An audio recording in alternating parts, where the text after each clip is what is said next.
as we talked about, manufacturing in-house is where you actually are doing all of the work. Now, this can be a large production plant where you are employing 50 to 100 plus people, or it could just be yourself in your garage. So in-house doesn't, manufacturing has a lot of options when it comes, it's not just large plants where you're outputting thousands of products. It could just be you just by yourself, but all the risks, all the factors to consider are always all the same. So in-house, again, you're manufacturing it yourself. You're retaining all the intellectual property rights because it's just you and your team. It could be you, it could be you and a team. And you typically may be doing all the work from sourcing, your supply chain, designing it, building it, selling it, interacting with the customer, or you're bringing on team members to do specific pieces of that. But you as an entity, your organization, you're doing all of that. And so your responsibility is really, really big, right? You're responsible, like I said, for the whole life cycle of manufacturing. So where are you going to get your parts? Where are you going to get your raw goods? How much they cost? How are you going to put them together? How are you going to, refine and transform those materials into parts? Does it actually work? You're going to run quality assurance, quality control on the products. Is it up to standard? And then obviously you're dealing with the actual sales component, shipping those out, keeping an inventory.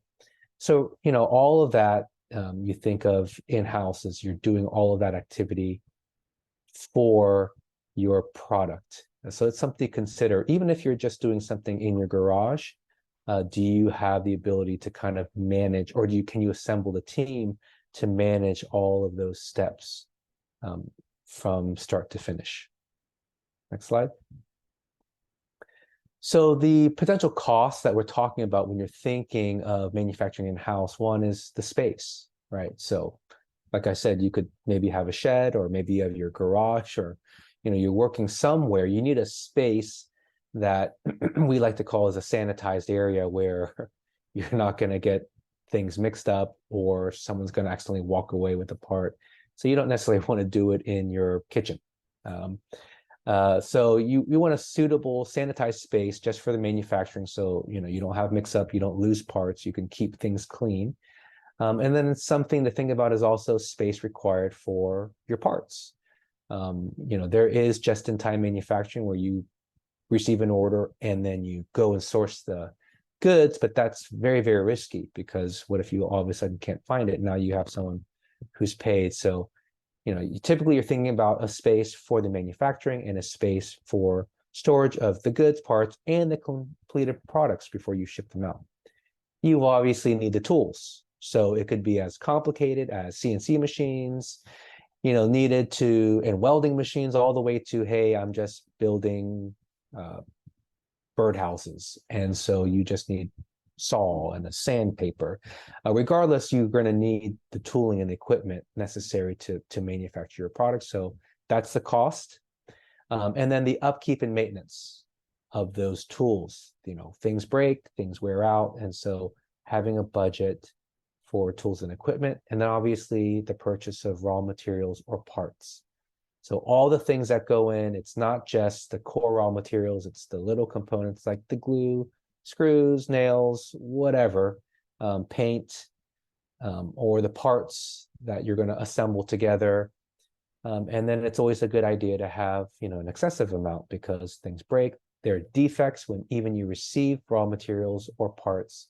So you want to try to minimize your supply chain. So you're going to plan on purchasing them, and there's an economy of cost to the economy of scale. So when you buy things in bulk, your price goes down, but that means you're spending more to buy things in bulk. So all those are things to consider when it comes to your potential costs. And finally, your labor and your workforce. It could be you. Are you going to pay yourself? Hopefully. Are you hiring someone to do certain components? Are you hiring someone to do books? You're doing your sales, upkeep your website. Those are all the things to consider as far as potential costs go. Next slide.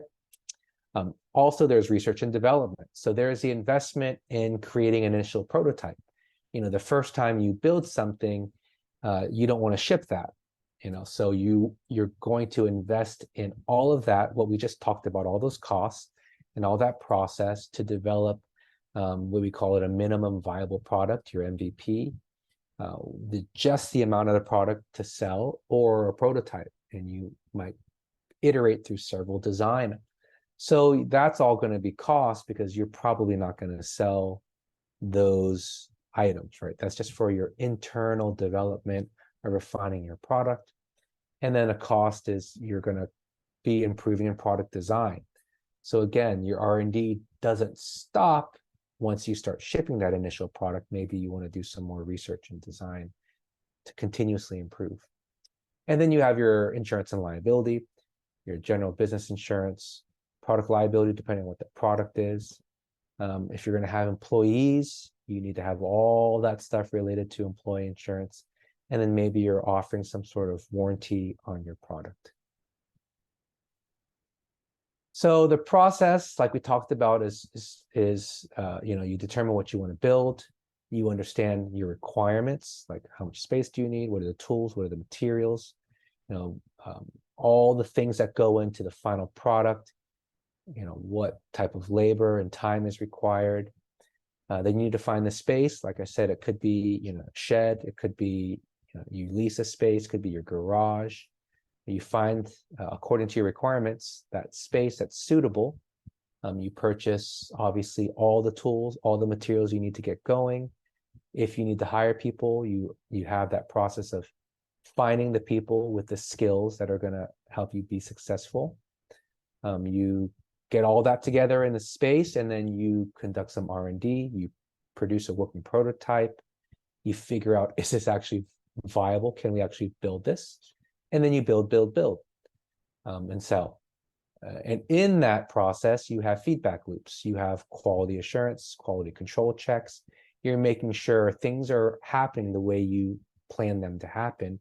And you're making adjustments along the way, depending on the output of your product.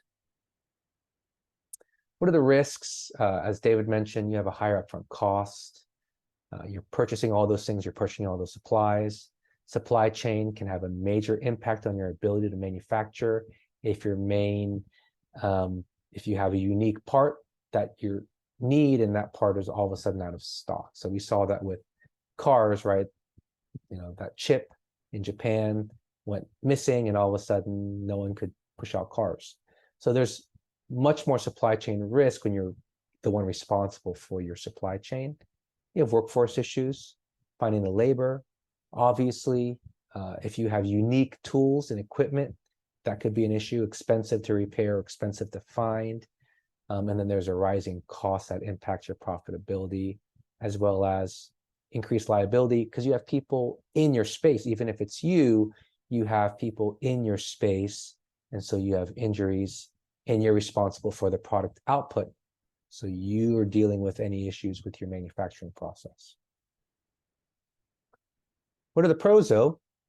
You have complete control of your product. So if you have a high standard of excellence, or want your product to be distinguished because of excellence, you are able to control every step of the way, and you control all of your intellectual property.